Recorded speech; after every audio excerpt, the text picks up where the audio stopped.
to all the pilot cities for presenting. We now have time for 2 to 3 questions before we move to the app demonstration. So please, if you like to know more about the single pilot cities or also about Jörg's presentation about the framework of the project, now you would have time to do so. Yes, please. The South Denmark European Office. I was just wondering, I don't know if it's a technical question or is the target group, is it, or the concept migrants, is that including refugees or is it an umbrella concept for both refugees and immigrants? Yeah, that's an important question because it was said from the beginning of the project, who do we mean with migrants? Of course, migrants is not a monolithic category. So this is a very important issue. We try to include the diversity of the migrants, including refugees and asylum seekers, but also women who also have some special needs and special histories in migration, and young people as well. So we really set off for our piloting. So this is the test we did to see how this application was received by the migrants themselves. We wanted to receive from different categories of migrants evaluation. And in the end, I don't know if we can conclude that one group uses more than the other, but personally, this is my personal view from the work collected during the pilot testing. The digital divide is still a big issue. Whatever we set out to get women, go to the refugee centers, get them to work with us, there was a big gap. Did we feel it? I'm not sure we managed. I think you can hear me. No? One curiosity which we are dealing with is how do they get in touch with it? So this is, some of the things, the witness that we have the honor to have heard today, they felt, okay, we were by our own. The step to be done is, okay, getting in touch with this new digital friend. How do they get it? So how do they know about it? So we have to say that we start with the fieldwork, with the co-creation in the before the pandemic. And it was face-to-face, and it was helping as well. So first, we start our contact with the local communities, NGOs, that they are working with migrants, because they have a lot of migrants as users, we can say, in our service. So it was, in some cases, for housing, educational, and so on.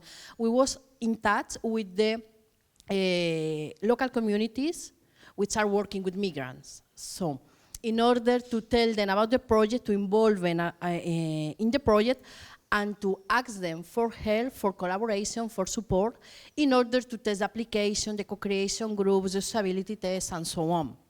So we work a lot in that, at the beginning, in that sense, and we do the co-creation face-to-face, and we ask to them if they want to follow MICADO, because there is one issue that is important, that when you are in one co-creation group, and then someone called you 1.5 years later and say, okay, we have one result, do you remember that? Oh yes, I remember, so we have one result, test it. It was really motivating for them that some of the issues were in there. More from the second to the third, from the usability test to the public piloting, because it was changed. It was one convergence meeting, we change things, we take the feedback, because if we are asking the feedback, is to do something with that. So, and they can see that, okay, I say that I don't like this color, I don't like this organization, and it was changed in the next version. It was something that it was motivated to them. But in this case, it was crucial. So the co-creation workshops, and it was face-to-face. This is an add value that in some project it was really hard because we start with the pandemic. In fact, we have to change our methodology with the obvious reasons. So to be in touch with the local authorities. especially with the local communities, because the local authorities can change in the middle. But the local communities, they are stable. They are always working with migrants, so in one way or another one. So they are a key point for us, this to involve the local communities. So somehow you rely on the local communities or organizations to be the bridge between the migrants, whatever categories, and the hub. And this would be also when the hub would be on formally speaking. Yeah. There is one issue that is important to keep in mind, that we have 3 apps, one for migrants and one for local communities and another one for a public authority. And in addition, the workers of the local communities were involved into the phases, into the co-creation as well, into the usability tests and into the public piloting. So because we needed the feedback from the workers of that organizations in order to get a better MICADO as well, to make one useful tool for them. And this is another point that it was an added value, because they were involved not only as the bridge with the migrants or asylum seekers, but has organization with their own workers in order to provide their own feedback as well. Thank you. First of all, thank you very much, because all the presentations were really extremely interesting. I have 2 questions. One is more technical. So I understood that there are 3 interfaces of the app. Just let's put the case that one city outside of the consortium want to use the app.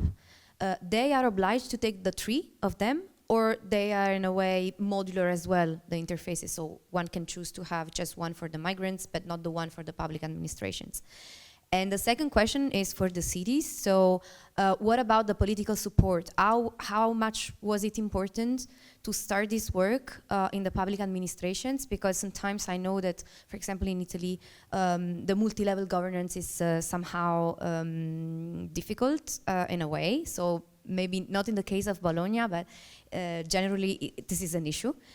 So how was important to start in a municipality that was more or less pro-migrant in a way, and how this will affect the use of the app in the future? We have, for example, in Italy, the legislative elections like now, this month. So how this will affect in the case of a change of the political support in the cities? Thank you. Definitely, it's possible to use the apps individually, but they are interconnected. So from the authorities and from the civil society organization, the content comes for the migrant app. So if you would just have an empty migrant app, it wouldn't work that well. Somebody needs to put the food into it. But it's basically possible, and I can show you in a minute that you can simply start a system and work in one app and look what is in there. But in order to really enrich it and make it useful, all the participants, the free actor and user groups actively use the app in order to make it then flying and evolving.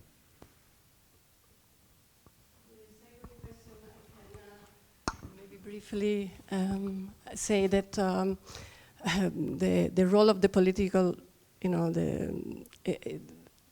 entities was quintessential to the success in Bologna. Without the support of the public administration departments, we would have had the success, because this is an app designed for migrants, to help migrants, but used by public administrations.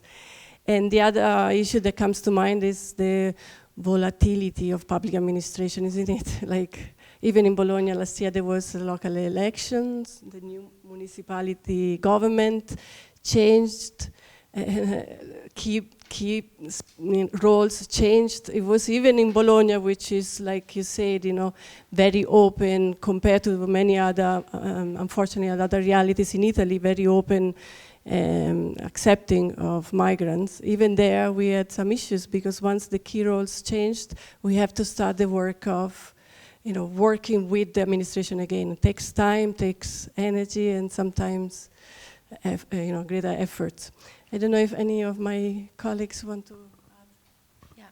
In the case of Madrid, for instance, I I'm representing one public authority, so Comunidad de Madrid.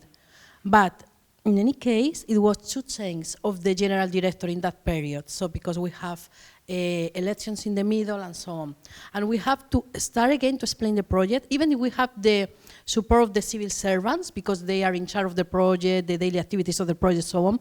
You have to explain again to the public authority the project. So in our case, in the case of Madrid, it was really important to be part of this prize, finalists in this Innovation Institute, because this fact puts MICADO into the agenda as well of the public authority. Say, oh, there is one prize here, someone is writing him for one project that we are here in the Comunidad de Madrid. So this is a important point for them, but in any case, we have to start to talk about what is going to happen after MICADO and how to manage this. If we are able to put MICADO into this project, this Historia Social Única de Madrid, that this is one strategic project for the Comunidad de Madrid, it will be really, really interesting. So, but we will see, because we have new elections again the next year. So, and you know that we are always singing, and even if the civil servant, the people who's working in the daily activities are the same, you have to start from the beginning again. So to explain the project and that value and the strategical point of view and so on. Okay, thank you. I think there was one last question in the back row. Thank you very much. My name is Wolfgang Pape. I'm working here with CEPS, the Center for European Policy Studies in Brussels. I would like to know in a very concrete fashion, the migrants don't always come with their Mac or their smartphones. Do you provide as well hardware for them? Because the access to the app is important, and if you don't have the hardware any way to get into the system, it would be very difficult, and sometimes I guess even some training is necessary. Not all migrants have the knowledge how to use the app. Thank you. Yeah, my name is Valeria. I work for Atlas Integration in Burgering in Antwerp. So we know indeed that access to internet, to hardware can be an obstacle for people to use these tools. But there are several initiatives. Well, I can't speak only for Flanders or Antwerp. For example, in Atlas we have a DigiLabo, where people who don't have access to internet or to hardware, they can get a laptop, and they also get a couple of introductory sessions on how to use the computer and specific programs. What we have been also doing is when migrants come to our organization, because the integration program in Flanders is compulsory for migrants coming outside the EU, our counselors try during the interview to already test what is the knowledge and skills of our clients. So they just ask, give me your email address, what do you think if I send you a WhatsApp message? And in that way we can grasp how skilled is the person to use the tool. But if we see that their skills are not so strong, we try to motivate them to use them, and even these tools like MICADO can be a kind of didactic material to start practicing and showing what are the benefits and how much they can get out of these tools. So we see that most of the time they come back. In Atlas we have a service that they can make an appointment and even say, I want to learn how to do e-banking and how to send an attachment, and they get one person. We work with volunteers who help them with a specific task, and we saw that it's a very successful manner to introduce these people with these tools, but also to increase their e-skills. So maybe if I may just add for the Hamburg case, when we got experience with the environment we're working in, we did find that lots of the people with migration background actually have phones. So maybe not the older generations, but that is just the case for Germans as well, right? That they don't use digital devices and services. But amongst the younger generation, let's say the ones with migration background from Africa, they usually all have a phone. And also the people coming from Ukraine now are believed to be very, digital natives. But having said that, also we made quite an effort to keep the whole app in a very easy language, also in the translations, so that you know, the process are really understandable and yeah, with a low barrier. So thank you very much for this presentation.